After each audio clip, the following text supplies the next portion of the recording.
Apocalipse capítulo 10. Só lembrando aos irmãos, nós estamos trabalhando o livro Mais que Vencedores, do Dr. William Hendrickson. Este é um livro que foi publicado em 1928 como parte da tese de doutorado do Dr. William Hendrickson. É muito utilizado nas igrejas presbiterianas, também nos seminários, a respeito de escatologia. O objetivo desse livro é principalmente apresentar, o objetivo dessas aulas na escola dominical é principalmente apresentar para a igreja e tornar popular entre nós o método de interpretação paralelismo progressivo, que defende que o livro de Apocalipse é formado por 7 sessões paralelas. Cada sessão trata da história da igreja no período chamado últimos dias, da primeira vinda de Jesus até a segunda vinda de Jesus, como um todo. O livro de Apocalipse não trata simplesmente do desenvolvimento histórico e que esses acontecimentos aqui profetizados, eles dizem respeito somente ao tempo do fim. Não. Que muito do que hoje em dia é ensinado como algo só para o fim, é algo que vem acontecendo na história da igreja desde o começo, mas que vai aumentando em intensidade até a época do fim. Então, da forma como William Hendrickson esboçou o livro do Apocalipse, nós temos 7 sessões paralelas, capítulo 1 a 3, 4 a 7, 8 a 11. Hoje nós vamos terminar a primeira sessão do livro, de 1 a 11, depois 12 a 14, 15 a 16, 17 a 19, 20 a 22. Essas 7 sessões são subdivididas em 2 maiores. Do capítulo 1 a 11 fala sobre as lutas da igreja e a perseguição. Do capítulo 12 até o 22 fala da grande vitória do Cordeiro e o seu povo. À medida em que nós vamos lendo o livro do Apocalipse, a ênfase vai caindo cada vez mais para o final. Então, por exemplo, o tema do juízo final, ele aparece pouco na primeira sessão, embora ele apareça 3 vezes, mas sempre apenas mencionado. A partir do capítulo 12, o tema do juízo final vai sendo apresentado cada vez de forma mais clara, a ponto de, no final, ele ser descrito passo a passo como vai acontecer. Então, quanto mais para o fim, mais perto do juízo final e da vida dentro da eternidade. Isso nos ajuda a quebrar vários ensinos equivocados a respeito do Apocalipse. Hoje nós vamos falar, por exemplo, sobre as 2 testemunhas, que é um dos temas mais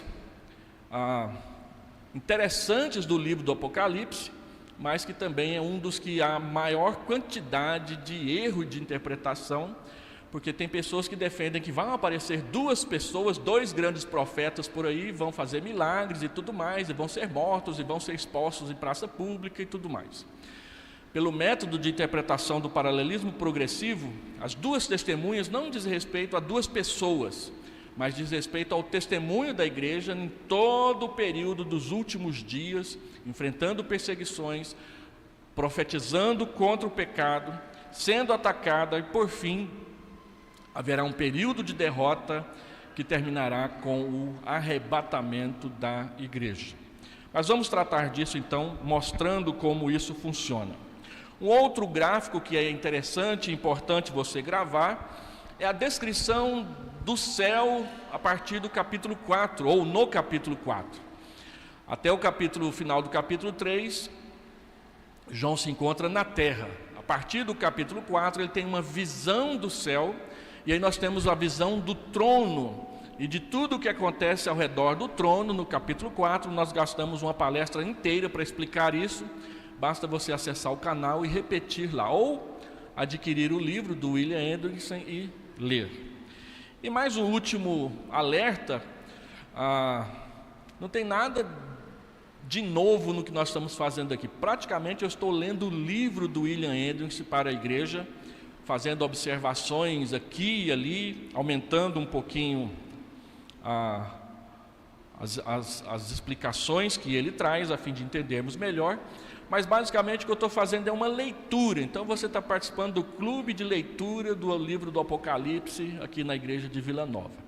Se você não leu nenhum livro ano passado, você já leu a metade do livro do William Hendrickson, e nós vamos ler o resto dele até o final de fevereiro, se tudo der certo e eu não ficar falando demais, tá bom? Então, vamos lá. Hoje nós vamos falar então, tratar do capítulo 10 e 11. Nós estamos subdividindo alguns capítulos, porque são muito grandes e o pastor Hélio fala demais, então não precisa você ficar preocupado com isso. A ideia é que você entenda o melhor possível o método para mudar a sua forma de ver as últimas coisas, como estão acontecendo as últimas coisas. E eu começo então lendo um pedacinho do capítulo 10. Então vi outro anjo poderoso que descia dos céus. Ele estava envolto numa nuvem e havia um arco-íris acima de sua cabeça. Sua face era como o sol e suas pernas eram como colunas de fogo. Ele segurava um livrinho que estava aberto em sua mão, colocou o pé direito sobre o mar e o pé esquerdo sobre a terra, e deu um alto brado como o rugido de um leão. Quando ele bradou, os 7 trovões falaram. Logo que os 7 trovões falaram, eu estava prestes a escrever, mas ouvi uma voz dos céus que disse: cele o que disseram os 7 trovões, mas não o escreva. Então o anjo que eu tinha visto em pé sobre o mar e sobre a terra levantou a mão direita para o céu e jurou por aquele que vive para todo sempre, que criou os céus e tudo que neles há, a terra e tudo que nele há, e o mar e tudo que nele há, dizendo: não haverá mais demora. Mas nos dizem que o 7º anjo estiver para tocar sua trombeta, vai cumprir-se o mistério de Deus, como ele o anunciou aos seus servos, os profetas. Depois falou comigo mais uma vez a voz que eu tinha ouvido falar dos céus: vá, pegue o livro aberto que está na mão do anjo que se encontra em pé sobre o mar e sobre a terra. Assim me aproximei do anjo e lhe pedi que me desse o livrinho, e ele me disse: pegue-o e coma-o. Ele será amargo em seu estômago, mas em sua boca será doce como mel. Peguei o livrinho da mão do anjo e o comi. Ele me pareceu doce como mel em minha boca, mas ao comê-lo senti o meu estômago ficar amargo. Então me foi dito: é preciso que você profetize de novo acerca de muitos povos, nações, línguas e reis. Vamos orar. Pai, orienta a nossa caminhada na leitura e no estudo do livro do Apocalipse. Que essa leitura seja importante para a nossa formação, a fim de que possamos entender e praticar a palavra do Senhor como o Senhor quer e não como os tempos estão tentando nos fazer entender. Dá-nos a sabedoria e a maturidade de conhecer, entender e praticar a palavra do Senhor em obediência e por amor a Ti. Em nome de Jesus pedimos essas bênçãos. Amém. Amém. Então, vamos lá. Nós tratamos na aula passada do capítulo 8 e 9, agora vamos entrar no capítulo 10 e 11. E nós vamos subdividir então esse capítulo em 4 partes. Do capítulo 10, do verso 1 a 11, nós temos o anjo com o livrinho. Primeira afirmação que precisamos fazer é que o texto está tratando de um anjo e não do Senhor Jesus Cristo. Há momentos em que o texto fala de Jesus, mas há momentos em que fica claro que é um anjo. Esse anjo é muito próximo e faz algumas coisas que são muito parecidas com aquilo que o livro do Apocalipse descreve Jesus fazendo, mas é preciso entender que aqui não está se referindo ao Senhor Jesus, mas é um anjo. Por quê? Porque esse anjo não aceita receber adoração, porque fica claro que ele está servindo ao Senhor Jesus Cristo. Sempre que a Bíblia chama Jesus de anjo, é sempre o anjo e não um anjo. E quando a Bíblia se refere a Jesus como anjo, geralmente, em quase todos os episódios, ele aceita ser adorado. Um anjo comum não aceita ser adorado. O próprio João, aqui no livro do Apocalipse, quis adorar um anjo lá no começo, e o anjo disse: faz isso não, eu sou o seu conservo.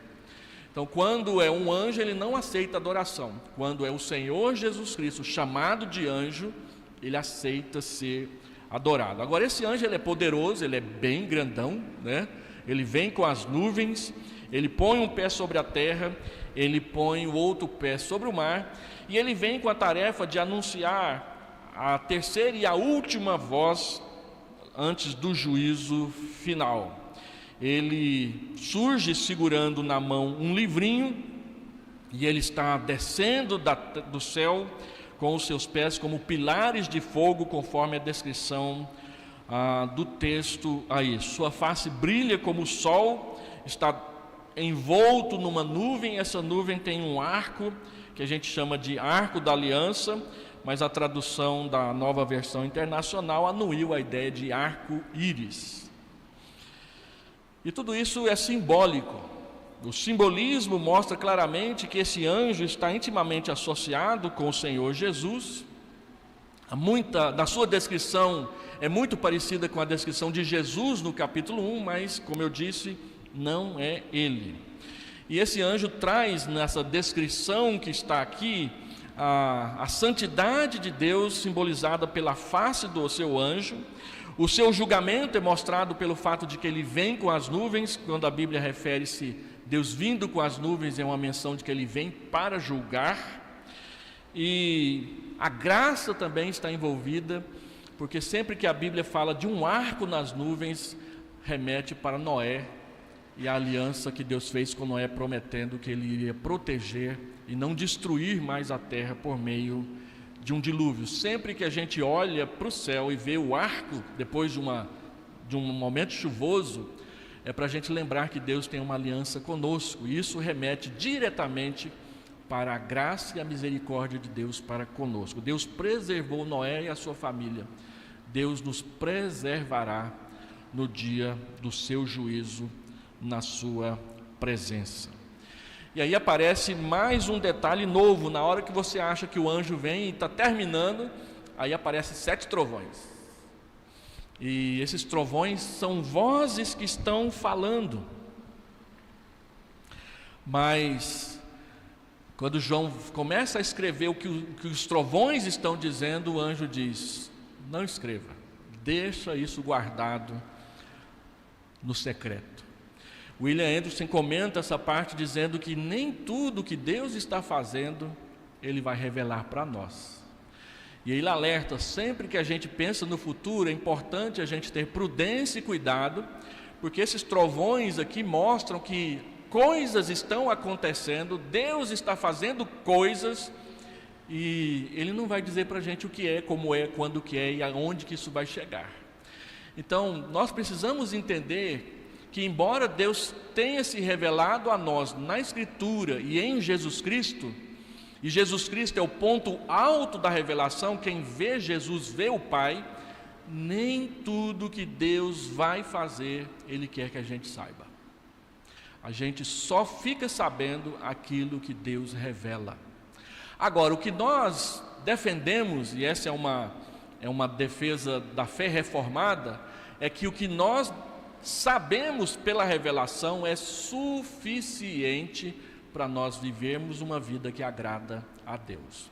Então, esses 7 trovões aqui mostram para nós que nem tudo que vai acontecer nós precisamos saber, mas que o que a gente sabe é suficiente para a gente ter uma vida reta com Deus.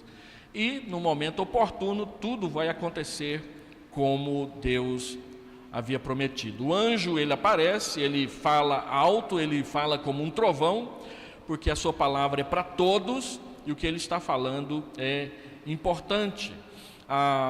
Mas ao mostrar esses 7 trovões, Deus diz: guarda segredo, não escreva essas palavras neste momento. E aí o anjo traz uma palavra que deixa a gente assim, de sobressalto: não haverá mais demora. Tipo assim, chegou a hora, agora é o momento final. E aí na hora que você pensa assim, é o momento final, abre mais um parêntese. William Anderson diz: não fique preocupado com esse parêntese. Para nós fica parecendo que a cronologia, que o tempo está atrasando. mas é uma questão de simultaneidade, uma coisa acontece enquanto a outra está acontecendo. E aí, ele abre um parêntese, que é o final do capítulo 10 e todo o capítulo 11, para mostrar definitivamente o que é o sofrimento da igreja, e que quando toda a medida do sofrimento da igreja estiver pronto, o juízo final vem, o arrebatamento da igreja acontecerá. De modo que quando a gente lê a última frase do capítulo 11, nós estamos diante do arrebatamento da igreja e, por fim, a abertura do céu para o grande juízo final que está aparecendo. O anjo diz que o mistério de Deus finalmente será conhecido. Lembra que o apóstolo Paulo usava muito essa frase, Colossenses e também em Efésios, o mistério de Deus. O mistério, quando a gente fala dele na Bíblia, não é a mesma coisa que falar dos livros de Agatha Christie, ou dos mistérios resolvidos pelo Sherlock Holmes, que pega aquela lupinha e sai descobrindo as coisas. Na Bíblia, o mistério não tem a ideia desses filmes em que você acha que é o mordomo que é o culpado, mas é a empregada doméstica, né? Ou quando você acha que é a esposa e de repente é o próprio marido. Então tudo só é revelado no final para te assustar e falar assim: eu quase acertei. Na Bíblia o mistério não é isso. O mistério é algo que estava guardado, que estava escondido, mas agora Deus mostrou. Então não é aquele negócio que fica te assustando a narrativa inteira, que deixa você com aquela expectativa de que você não sabe exatamente o que está acontecendo. Não, o mistério é algo que estava oculto, mas agora Deus abriu. O próprio Deus abriu para você. E o mistério, conforme Paulo diz em Colossenses, é Cristo.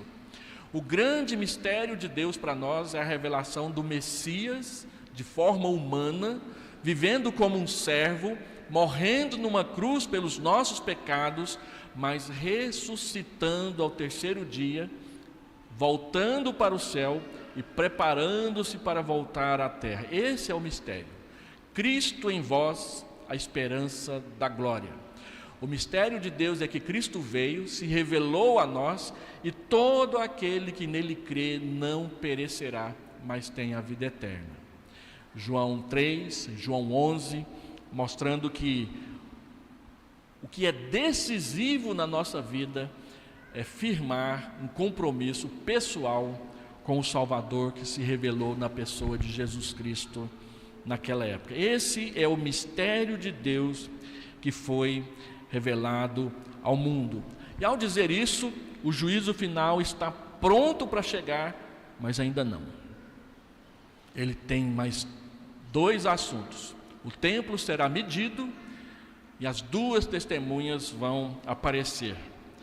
Lembrando que toda essa linguagem é simbólica do que Deus está querendo fazer. Então, o que vem aqui no capítulo 11 é meio assustador, mas de certa forma também é consolador, especialmente essa parte da medição do templo. Esses dois assuntos aqui, a medição do templo e o aparecimento das duas testemunhas, são os dois textos mais mal interpretados do livro de Apocalipse para nós. Porque muitos usam o que está sendo dito aqui sobre a medição do templo com a ideia de que haverá um terceiro templo em Jerusalém. E aí todo dia você vê no YouTube: olha só, o exército de Israel descobriu mais as bases do templo e daqui uns dias vão reconquistar a esplanada lá das mesquitas para poder construir e reconstruir o templo, o terceiro templo. Há um tempo atrás eu vi no YouTube alguém dizendo: os arqueólogos judeus descobriram as bases do templo de Salomão lá nas escavações que fizeram, e agora então eles têm a medida exata do templo para reconstruir. Todo santo dia aparece uma declaração dessa no YouTube, e aqueles milhares de vídeos dizendo que o terceiro templo já está quase pronto para ser iniciada a construção. Então logo Israel deu um jeito naqueles muçulmanos lá, vai começar o terceiro templo. Gente, não vai acontecer isso. Não é isso que Apocalipse 10 está tratando.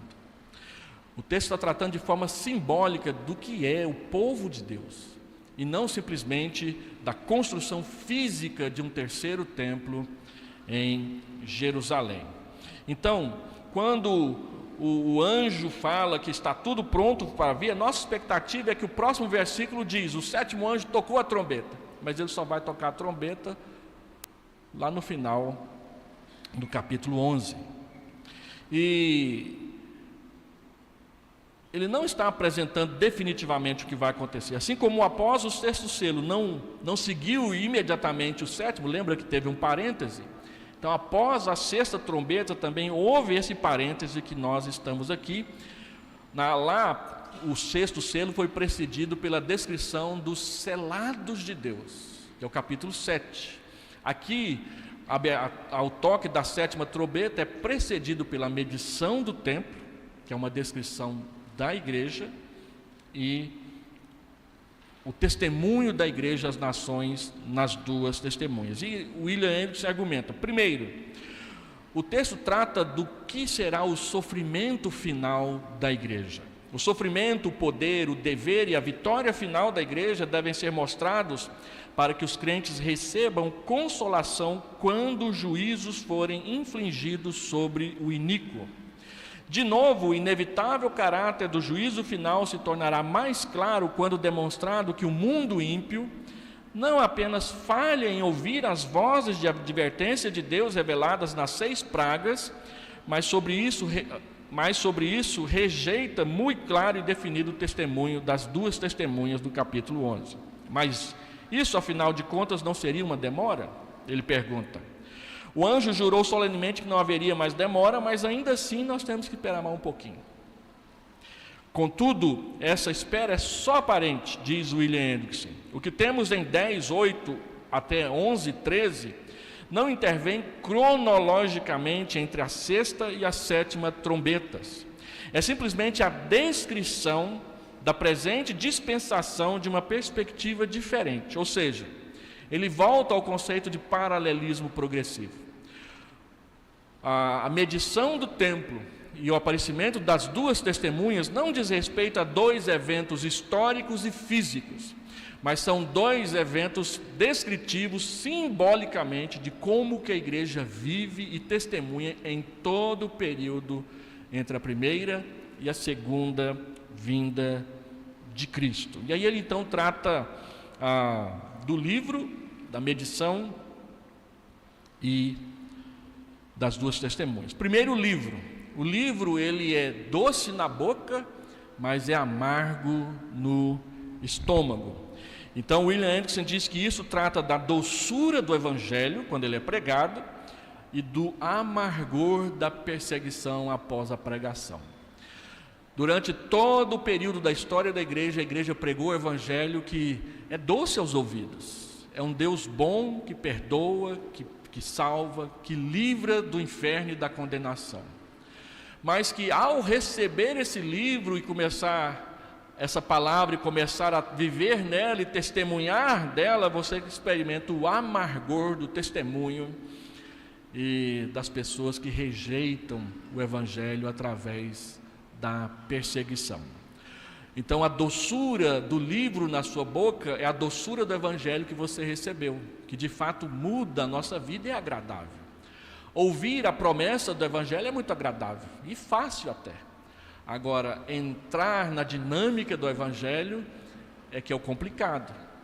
E aí o amargor representa todas as dificuldades que nós vivemos com o evangelho e a perseguição que isso traz para a vida daqueles que pregam e honram o evangelho. Ele está retomando a linguagem daqueles que foram martirizados por causa da palavra. A igreja sempre sofreu perseguição, oposição e adversidades por causa da pregação da palavra. Então ele diz: pega o livro e coma, receba o evangelho. O Salmo 119, 103 deixa bem claro o que isso significa. O rolo é a palavra de Deus, seu evangelho em que o mistério da salvação é apresentado. E esse evangelho em si mesmo glorioso e doce na sua proclamação, mas é no estômago que ele se torna amargo. O apóstolo deve não somente entender e digerir a mensagem do evangelho, ele precisa experimentar tanto a sua doçura quanto o seu sofrimento. O tomar a cruz, o que é a porção daqueles que fielmente o proclamam. Porventura não estava João no exílio na ilha de Patmos? Então o que o William Anderson diz é que a doçura é quando você recebe o Evangelho, mas o amargor é aquilo que Jesus Cristo disse: se alguém quer vir após mim, a si mesmo se negue, toma a sua cruz e siga-me. E isso não é simplesmente uma descrição, é uma demonstração de que a vivência do Evangelho por si só não será muito simples. E Paulo vai dizer em Timóteo: olha, se alguém quer viver piedosamente, será perseguido. Nós muitas vezes prometemos que seus problemas terminam ao receber o Evangelho. Olha a mentira evangélica que a gente conta para as pessoas. Às vezes piora, viu, gente? Porque você vai ter que negar certas coisas pecaminosas que antes você gostava. Isso não é fácil. Então, o que a Bíblia nos orienta a fazer é ser realistas. Existe o lado positivo do Evangelho: o perdão, a graça, a capacitação, o poder, o testemunho. Mas existe o lado negativo: a perseguição, a adversidade, a tribulação por querer obedecer a Deus fielmente. O Evangelho é doce e ele é amargo ao mesmo tempo na mesma pessoa, tá certo? Tem muitas bênçãos gloriosas que você pode contar uma após outras. Conta as bênçãos, dize quantas são, e verá surpreso o quanto Deus já fez. Mas haverá dias de trevas, haverá dias de luto, haverá dias de dor, haverá adversidade, haverá oposição a que você viva o Evangelho conforme Deus prometeu. Então, essa história do livrinho é simplesmente uma volta para mostrar que nesse tempo em que nós estamos vivendo, nós experimentamos o bom do Evangelho, mas experimentamos também o negativo, a reação ao Evangelho, que muitas vezes para nós ela é amarga. E essa é uma experiência repetida, porque lá no livro de Ezequiel ela também foi mencionada para aquele profeta, de que o livro é gostoso na boca, mas amargo no estômago. Então, William Anderson diz que o próprio sofrimento por causa de Cristo habilita os crentes a perseverar na proclamação da palavra. Por essa razão, mensageiros celestes asseguram o apóstolo de que ele deve profetizar de novo quanto aos muitos povos e nações e línguas e reis. E essa mensagem vai ser enfatizada no capítulo 17, que a gente vai chegar nele para frente. Então, nesse capítulo, João está realmente profetizando a respeito de nações e reis. Capítulo 11, versículo 1 e 2, nós temos o mandamento para que o templo seja medido. Deram-me um caniço semelhante a uma vara de medir e me disseram: vá e meça o templo de Deus e o altar, e conte os adoradores que lá estiverem. Exclua, porém, o pátio exterior, não meça, pois ele foi dado aos gentios. Quem lembra a geografia do templo, vai lembrar que tinha lá o templo de Salomão. Dentro do templo nós temos o Santo dos Santos, onde a Arca da Aliança ficava, e o santo lugar onde só os sacerdotes entravam.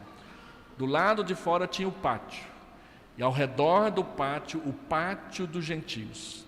Quem visitava Jerusalém na época do apóstolo Paulo, tinha uma região ali na esplanada do templo que os gentios podiam ir, mas aí tinha um muro.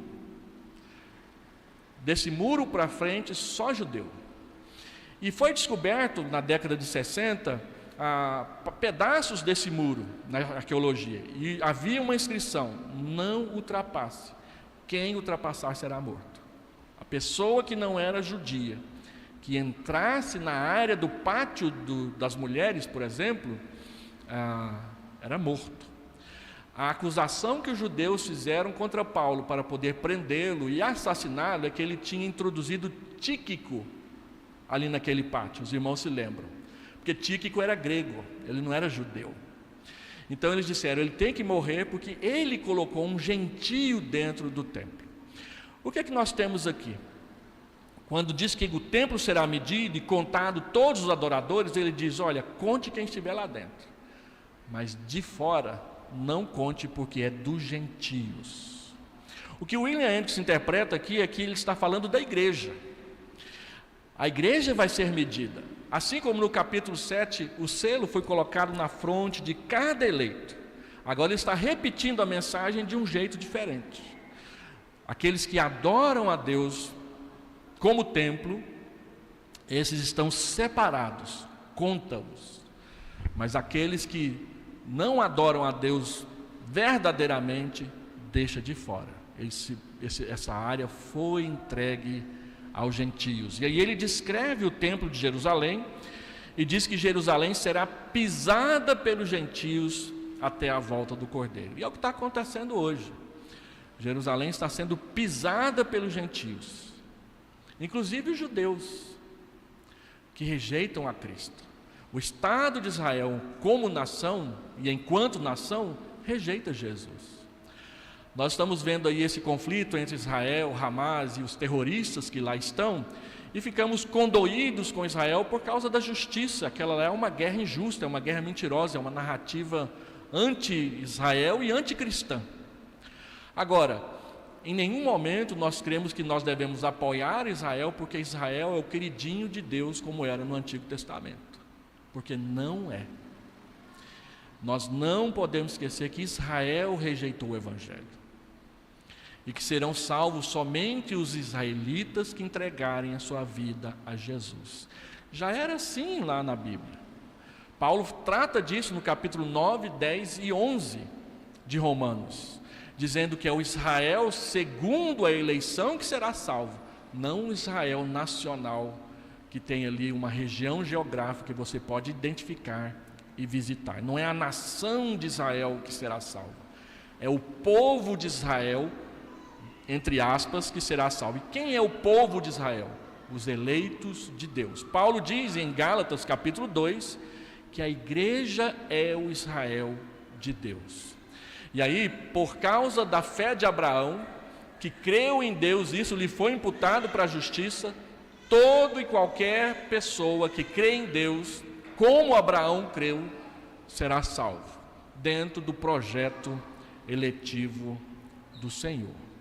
Nós nos solidarizamos com Israel porque a briga de Israel ali no Oriente Médio é uma briga justa. E é a única nação democrática no meio de um monte de gente governada por regime totalitarista e anti-Deus. É por isso que nós nos solidarizamos com Israel. Mas Israel não é povo de Deus. Então, quando nós lemos no livro de Apocalipse essa mensagem ela tem que ser aplicada à igreja e não à nação de Israel que existe na Palestina. O templo que está sendo medido aqui é o templo de Deus. No Novo Testamento, quem é o templo de Deus? A igreja. Paulo diz isso com todas as letras em Efésios capítulo 2, que a igreja é o santuário de Deus. E a palavra que é traduzida por santuário ali em Efésios é a palavra naon, que a Septuaginta, a tradução grega do Antigo Testamento, aplica essa mesma palavra quando aparece a expressão Santo dos Santos. Então, o Santo dos Santos, o local onde a Arca da Aliança era colocado, é a igreja. Porque o local onde a Arca da Aliança era colocado simbolizava a presença de Deus no meio do seu povo. Se nós somos o Santo dos Santos, a presença de Deus se mostra em nós, através de nós.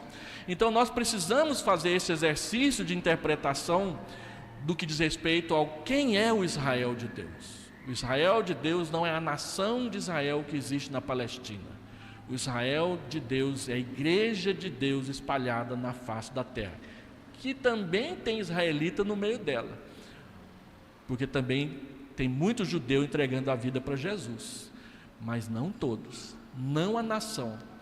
Quando você visita Israel e você diz que é um pastor, você tem que assinar uma declaração dizendo que não vai evangelizar ninguém, porque se você for pego evangelizando um judeu, você pode ser mandado embora do país sumariamente. Reverendo Mauro Meister, quando foi estudar lá, fazer o seu doutorado em literatura hebraica, ele teve que assinar esse compromisso de que ele estava proibido no tempo em que ele estava morando lá. Ele morou lá uns 3, 4 meses, ele não podia evangelizar nenhum judeu, senão ele seria expulso do país. Essa é a nação de Israel. Então, muito cuidado quando você vê no YouTube, na televisão, pessoas dizem: nós temos que apoiar Israel porque é povo de Deus. Não é. O povo de Deus é a igreja. Então, nós apoiamos Israel por questões políticas, por questões de justiça, por questões de ideologias de liberdade, mas não porque eles são povo de Deus. O povo de Deus é a igreja. É isso que nós precisamos entender, e é isso que ele deixa claro aqui nessa interpretação. Então, voltando para cá, em segundo lugar, então, nós temos a medição do templo. Ao medir o templo, Deus separa, sim, o santo do profano, aqueles que são de Deus e aqueles que não são de Deus. Quando nós lemos algumas parábolas do Novo Testamento, a Bíblia diz que a igreja é formada por trigo e joio. Existe a igreja militante, a igreja que está aqui, andando na terra, pregando o Evangelho, experimentando o poder de Deus, experimentando a adversidade, experimentando a oposição ao Evangelho. Essa é a igreja militante. Mas também existe a igreja triunfante, aquela que já está na presença de Deus, porque já morreram e já descansaram no Senhor. E existe a igreja visível e a igreja invisível. A igreja visível é a igreja que nós vemos, essa que você passa o olho e vê, que tem templo, que tem CEP, que tem endereço, que tem gente. Mas tem a igreja invisível, que é a igreja que só Deus vê. E a igreja visível, ela é formada por gente que é eleita e por gente que não é eleita. Por gente que frequenta a igreja por simples conveniência, porque é bom para o seu negócio, porque dá a noção de pertencer a um grupo, e trata a igreja mais ou menos como um clube que cobra uma mensalidade. Quando eu era criança pequena, nós éramos sócios do Ipiranga Atlético Clube, um time que na década de 50 foi famoso lá em Anápolis, que nem existe mais, e a propriedade hoje é aqueles paintball lá que os caras ficam atirando um no outro. Mas a gente foi muito lá naquele clube, e tinha mês que meus pais não pagavam a mensalidade, e a gente chegava para entrar: não, a mensalidade está atrasada, você não pode entrar não. Então tem gente que trata a igreja assim: o meu dízimo é a minha mensalidade. Então, enquanto eu estiver pagando o dízimo, eu tenho direito de falar o que eu quiser, de fazer o que eu quiser, de andar do jeito que eu quiser na igreja de Deus. E não é bem assim. Algumas pessoas frequentam a igreja por uma questão de solidão. Algumas pessoas frequentam a igreja por uma questão de ter um lugar para ir. Mas a palavra de Deus diz que nós devemos frequentar a igreja porque amamos Jesus e o seu povo, porque nós andamos com Deus, porque nós queremos servi-lo cada dia. Então a igreja visível, ela é formada por gente que é crente e por gente que é membro de igreja. Às vezes as pessoas perguntam assim: o senhor crê em possessão demoníaca? Eu creio. O senhor crê que um crente pode ser possesso? Eu não creio que um crente pode ser possesso, mas eu tenho certeza que tem muito membro de igreja que pode, porque não entregou sua vida para Jesus ainda, o pastor. Então ele diz: meça o templo, separa aqueles que são de Deus. A mesma coisa que aconteceu no capítulo 7, colocando o selo na testa de cada um que pertencia a Deus. Então, medir o templo é mostrar quais são, ou qual o número dos eleitos. E deixar o resto são aqueles que frequentam a igreja, mas não estão comprometidos com o Evangelho. Isso pode acontecer no meio da igreja de Deus. Deus separará o santo do profano. E é muito claro, como nós já dissemos, que ele está tratando da igreja como povo de Deus. Como eu já tratei disso,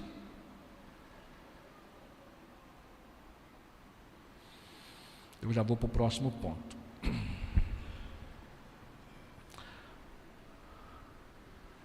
Aqui ele tem a argumentação a respeito de por que medir o templo é a igreja de Deus. Primeiro, porque o santuário de Deus no Novo Testamento é a igreja. O santuário de Deus, segundo ele descreve aqui, é o altar e aqueles que ali adoram. Então, aqueles que adoram a Deus. Membros de igreja, mas infiéis, devem ser rejeitados, que é o do pátio dos gentios. Os verdadeiros crentes são selados, capítulo 7, e são medidos, capítulo 11, verso 1 e 2.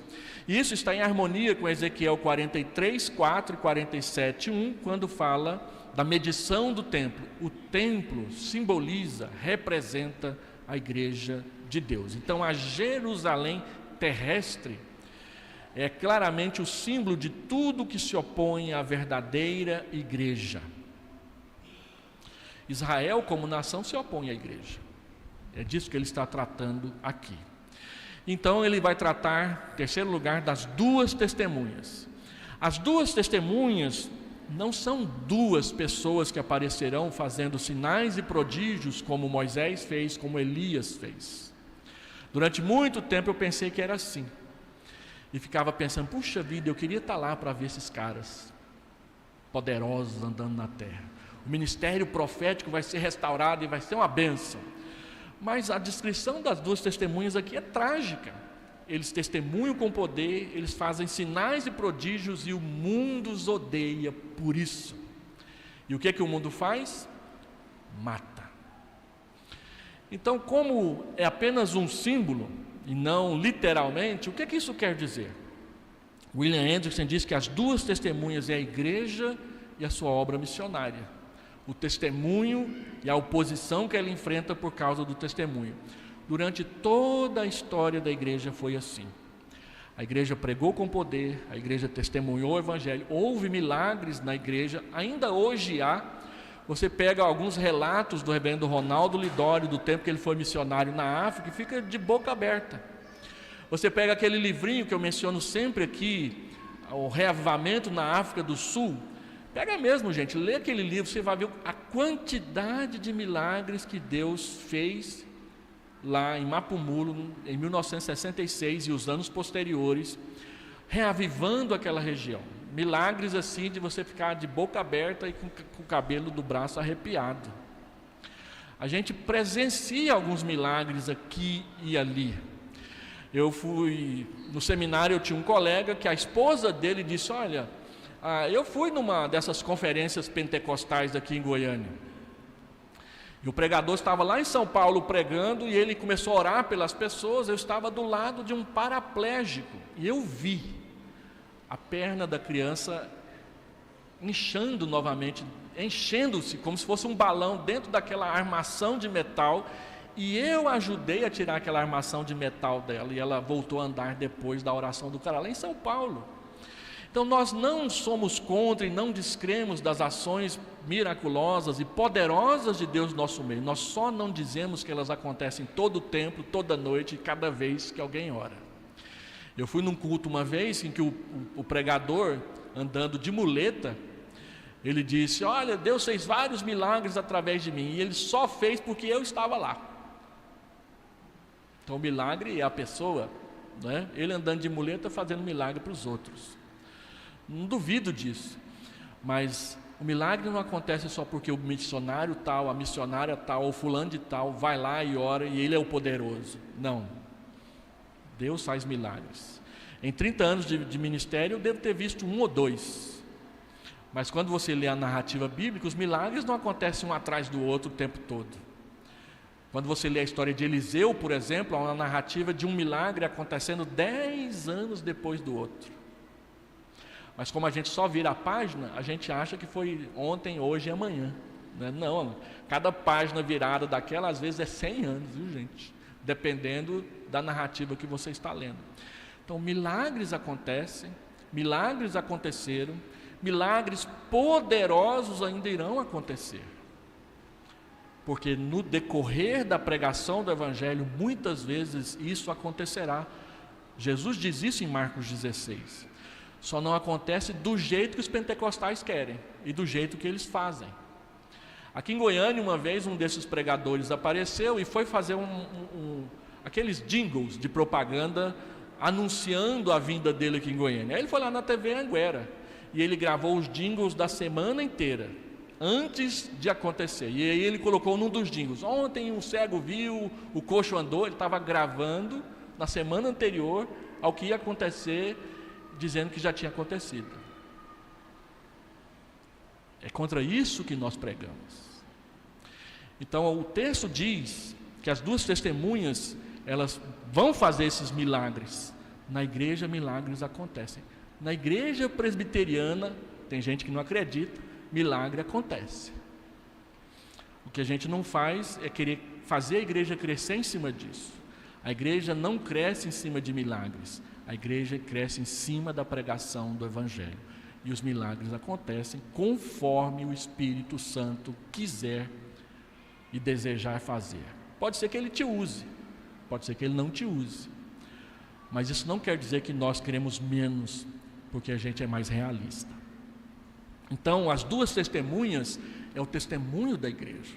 Durante toda a era do Evangelho, haverá momentos de poder, haverá momentos de vitória, mas haverá também oposição. Como o livro está caminhando cada vez mais para o final, nós cremos que no final a perseguição, a oposição vai ser maior. E haverá sim um momento em que o mundo lá fora vai festejar a derrota da igreja. Mas dizer que as duas testemunhas morreram não quer dizer que a igreja vai deixar de existir.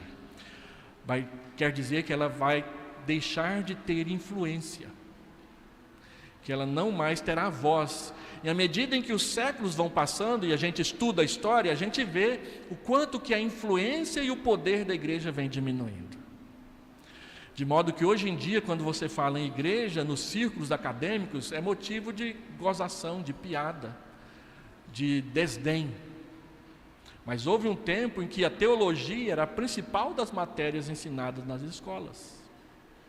Aí ela veio caindo, jogando a igreja para o canto. E hoje a gente vê o quanto que em países totalitários há uma gana por limitar a influência da igreja. E o Brasil não é diferente nesses governos aí da esquerda. Engana-se quem acha que o PT e a sua turma não é contra a igreja. É.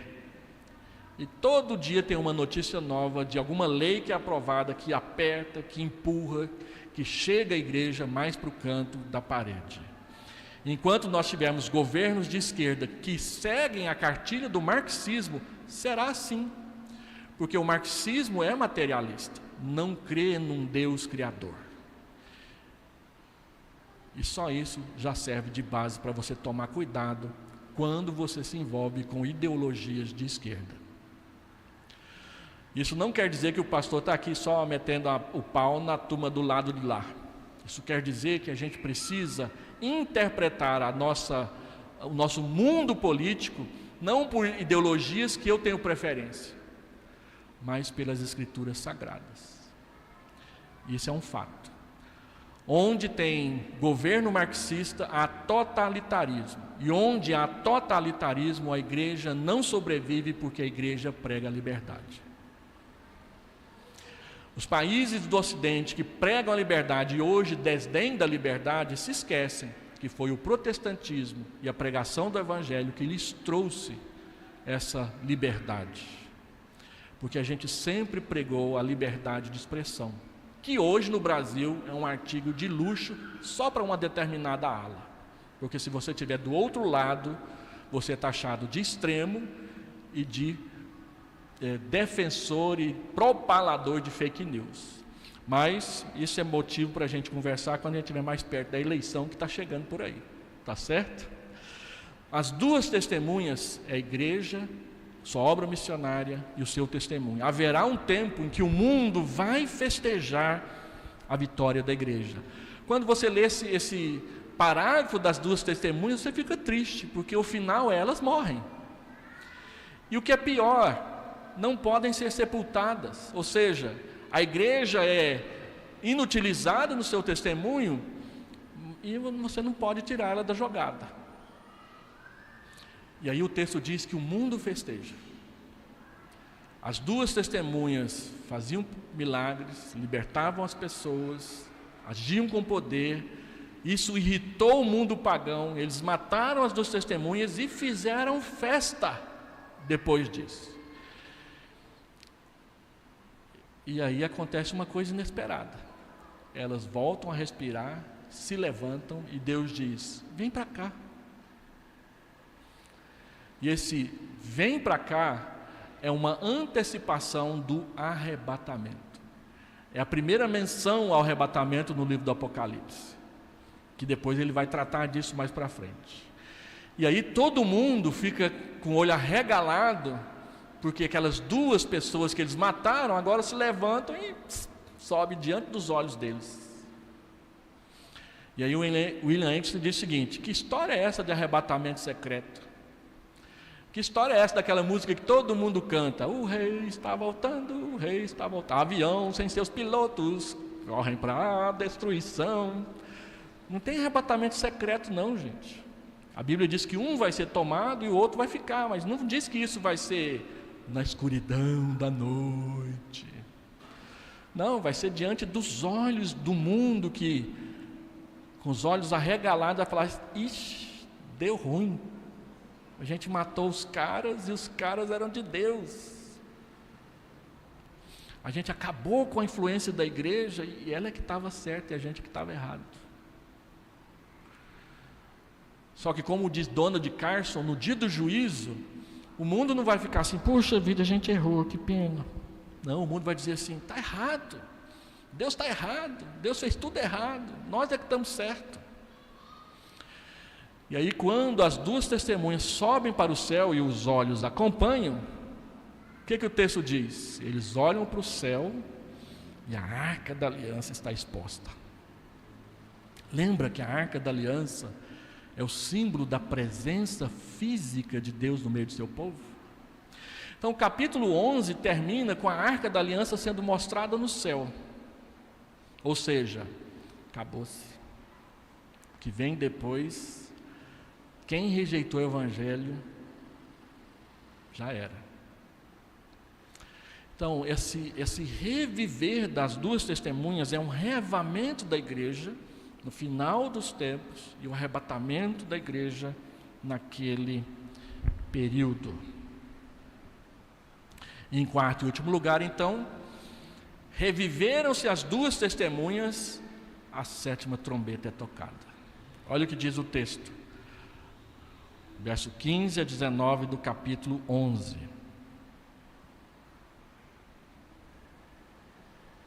O sétimo anjo tocou a sua trombeta. Olha aqui, verso 13. Naquela mesma hora houve um forte terremoto, quando as duas testemunhas subiram para o céu. 1/10 da cidade ruiu, 7.000 pessoas foram mortas nos terremotos. Os sobreviventes ficaram aterrorizados e deram glória ao Deus dos céus. Dar glória a Deus não quer dizer que se converteram. Nabucodonosor deu glória a Deus quando viu Samuel livre da cova do leão, mas ele não se converteu. Então, eles deram glória a Deus porque disse: olha o que Deus fez, e a gente está contra. Aí vem o versículo 15. O segundo ai passou, o terceiro ai virá em breve. O sétimo anjo, lembra que tem uma águia falando ai, ai, ai? O terceiro ai é a sétima trombeta. O sétimo anjo tocou sua trombeta e houve fortes vozes nos céus que diziam: o reino do mundo se tornou de nosso Senhor e do seu Cristo, e ele reinará para todo sempre. Lembra de Aleluia de Handel, o Messias? Aleluia, aleluia, e ele reinará para sempre. E é um dos momentos mais fortes do Aleluia de Handel, é a abertura do céu. Os 24 anciãos que estavam assentados em seus tronos diante de Deus prostraram-se sobre os seus rostos e adoraram a Deus, dizendo: graças te damos, Senhor Deus Todo-Poderoso, que eras, porque assumiste o teu grande poder. Observa que eles não dizem mais que eras, que és e que há de vir. Que eras, que é e que assumiu o seu trono, o seu reino. E começaste a reinar. As nações se iraram e chegou a tua ira. Chegou o tempo de julgares os mortos e de recompensares os teus servos, os profetas, os teus santos e os que temem o teu nome, tanto pequenos quanto grandes, e de destruir os que destroem a terra. Destruir os que destroem a terra. Verso 19. Então foi aberto o santuário de Deus nos céus, e ali foi vista a arca da sua aliança. Houve relâmpagos, vozes, trovões, um terremoto e um grande temporal de granizo. E aí o que vem? Volta tudo lá no começo. E aí nós começamos a tratar do capítulo 12 para frente da vitória de Deus sobre tudo. Deixa eu fazer aqui 4 aplicações em frases. Primeira, 7 trovões, como nós vimos, deixa bem claro para nós que nem tudo que Deus está fazendo nós precisamos ou devemos saber. Calvino, quando ele fala da interpretação das Escrituras, ele diz: olha, vá somente até onde a Escritura vá. Não fique especulando, não fique fazendo perguntas curiosas. Todos os anos eu tenho que responder aquela pergunta: quem era como que os filhos de Adão arrumou mulheres para casar com elas? Adão e Eva continuou tendo filhos e filhas. Quem que era a esposa de Caim? Né? Aí outro dia eu estou lá mexendo no meu YouTube, aparece lá a história de Lilith. Quem que é Lilith? Lilith foi a primeira esposa de Adão, antes de Eva, e era a cobra. Ai meu Deus, o que a gente tem que ler na internet? Lilith. A serpente ficou com ciúme de Adão arrumar uma segunda esposa e aprontou o que aprontou, na visão de quem não lê a Bíblia. Uma fixação por essas coisas, são medonhas. 7 trovões mostram que tem coisas que acontecem e que nós não precisamos saber, mas que nem por isso está fora do controle de Deus, e que o que a gente já sabe é suficiente para a gente andar e viver uma vida que agrada a Deus. Lembre-se disso. Cuidado com essas curiosidades a respeito do futuro que muitas pessoas têm. Eu tive no seminário um professor que ele disse que gostava de conversar com cartomante, porque cartomante manda você abrir a mão e falar assim: deixa eu ler o seu futuro. Aí ele disse que quando ele ia evangelizar cartomante, ele chegava assim: o meu futuro eu não sei, mas o meu passado eu sei, fala do meu passado para mim. E elas não sabem nada, elas sabem tudo do futuro e nada do passado, porque é tudo enganação. Então, cuidado com esse negócio de querer saber o futuro, deixa o futuro com Deus.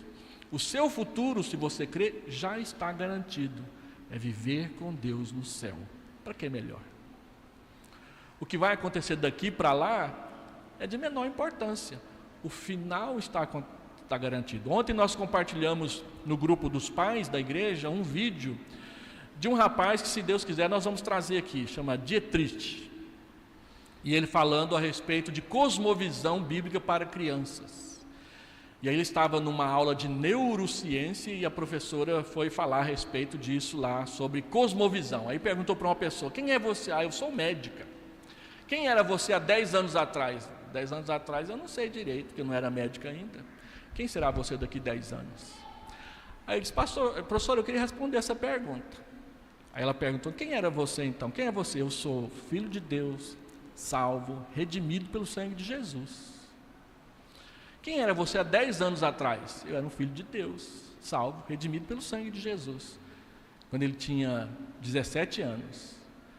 E 10 anos atrás, professor, eu era um filho de Deus, redimido, crente no Senhor Jesus. Com 7 anos, com 7 anos eu entreguei minha vida para Jesus. Desde os 7 anos, tudo na minha vida passou a ser definido por essa decisão. Então eu sei quem eu sou. Ser médico, ser engenheiro, ser pastor, ser missionário, ser empresário, tudo é medido a partir desse ponto, de que eu conheci Jesus e a sua palavra e a sua presença define todo o resto da minha vida. Aí a professora disse para ele: então você é uma pessoa segura. Então você é uma pessoa segura. Eu sei exatamente quem eu sou a partir de Jesus Cristo. Então não precisa ficar querendo entender os trovões, basta ouvi-los e esperar. Segundo, a palavra é doce como o mel. Seja realista na sua fé. você vai experimentar muitas bênçãos, alegrias, vitórias, momentos agradabilíssimos na presença de Deus, especialmente no meio do seu povo. Mas haverá momentos difíceis, haverá luto, haverá dor, haverá enfermidade, haverá luta, haverá adversidade, haverá oposição, e se você prega o Evangelho, haverá até perseguição. As duas coisas juntas. Paulo então diz que a nossa leve e momentânea tribulação não dá para comparar com todo o resto que vem pela eternidade. Tudo que a gente sofre na terra é muito pequeno perto da grandiosidade do céu. Meça a sua vida pela realidade do céu, hoje já agindo na sua vida. Terceiro, as duas testemunhas não são duas pessoas, mas é o testemunho permanente da igreja no mundo. Aceite e enfrente a sua vocação. Qual que é a vocação da Igreja Presbiteriana de Vila Nova? Ser testemunha de Jesus na terra enquanto existir. Essa é a nossa vocação. Enquanto a gente faz isso, a gente constrói, a gente reforma, a gente faz encontro de casais, a gente ensina as crianças, a gente batiza, a gente ensina, a gente planta a igreja nova para a glória de Deus. Essa é a nossa vocação. E por último, graças a Deus, ouça a sétima trombeta. Quando a sétima trombeta tocar, você também vai olhar para o céu. Só que diferentemente daqueles que não amam Jesus, que ficarão aterrorizados com medo, você vai ficar alegre. João 16, 22, decora esse versículo. Hoje vocês têm tristeza, mas outra vez vos verei, e o vosso coração se alegrará, e a vossa alegria ninguém poderá tirar. Quando a gente olhar para o céu e a gente vê a Arca da Aliança, a gente sabe que logo em seguida Jesus aparecerá. E o melhor de tudo é que você vai ser levantado do chão para encontrar com Ele lá. E onde Ele estiver, você estará com Ele.